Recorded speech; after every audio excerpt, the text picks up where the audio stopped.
Easter குண்டு தாக்குதலில் பட்ட போது அதிகமாக பாதிக்கப்பட்ட ஒரு பிரதேசம் காத்தாங்குடி பிரதேசம். அதிலும் குறிப்பாக முஸ்லிம் சமூகம் முழு நாட்டிலும் பாதிக்கப்பட்ட ஒரு சமூகம். எங்களுடைய ஆளுநர் பதவிகள், அமைச்சர் பதவிகளை எல்லாம் துறக்க வேண்டிய ஒரு சூழ்நிலை ஏற்பட்டது. பல ஆயிரக்கணக்கான கோடி ரூபாய்களை நாங்கள் இழந்தோம்.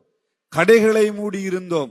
வீடுகளை விட்டு வெளியே வர முடியாத அளவு பல்வேறுபட்ட துன்பங்களையும் தூரங்களையும் மொத்த முஸ்லிம் சமூகமும் இந்த ஈஸ்டர் தாக்குதலூடாக பாதிக்கப்பட்டது. கிறிஸ்தவ மக்கள் எவ்வாறு மிக மோசமாக பாதிக்கப்பட்டு உயிர்களை இழந்து உடைமைகளை இழந்து பல்வேறுபட்ட துன்பங்களை துயரங்களை இன்னும் அந்த மக்களுடைய கைகளை இழந்து கால்களை இழந்து இன்னும் அந்த காயங்கள் ஆறாத நிலையிலே வாழ்ந்து கொண்டிருக்கின்றார்கள்.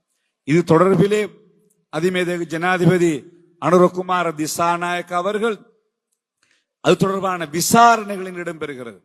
இந்த விசாரணைகளை முடக்குவதற்கு கூட சில முயற்சிக்கிறார்கள். நாங்கள் வன்மையாக அவைகளை கண்டிக்கின்றோம். இந்த விசாரணை இடம்பெற வேண்டும்.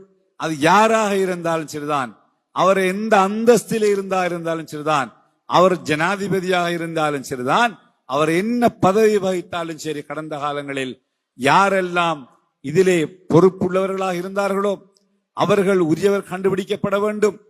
அவர்களுக்கு நீதியிலே தண்டனை கொடுக்கப்பட வேண்டும். முஸ்லிம் சமூகம் இந்த படுகொலைக்கும் இந்த ஈஸ்டர் தாக்குதலுக்கும் எந்த சம்பந்தமும் இல்லை என்ற அந்த சர்டிபிகேட்டை இந்த சமுதாயம் பெற வேண்டியிருக்கிறது. ஆகவே அரசாங்கம் எடுத்து வருகின்ற இந்த விசாரணைகளுக்கு, இந்த முயற்சிக்கு எங்களுடைய பூரண ஒத்துழைப்பை நாங்கள் வழங்குவோம். அவர்களுடைய அந்தஸ்து, பதவி, பட்டங்கள், பொருளாதாரங்களை பார்க்காமல் யாராக இருந்தாலும் சரி அவர்கள் கைது செய்யப்பட வேண்டும். அவர்கள் விசாரிக்கப்பட வேண்டும். விசாரணைகளுக்கான தீர்வு கொண்டு வரப்பட வேண்டும். அதன் மூலம் முஸ்லிம் சமூகம் எங்கள் மீது சுமத்தப்பட்டிருக்கின்ற அந்த பாரிய குற்றத்தை, அந்த பேரை, அந்த இழிவை இந்த சமூகத்திலிருந்து விடுபடுவதற்கு அரசாங்கம் நடவடிக்கை எடுக்க வேண்டும். அதற்கு எங்களுடைய முழு பூரண ஒத்துழைப்பையும் முஸ்லிம் சமூகம் தருவதற்கு ஆயத்தமாக இருக்கிறது என்று கூறி இந்த நிகழ்வில் அழைத்து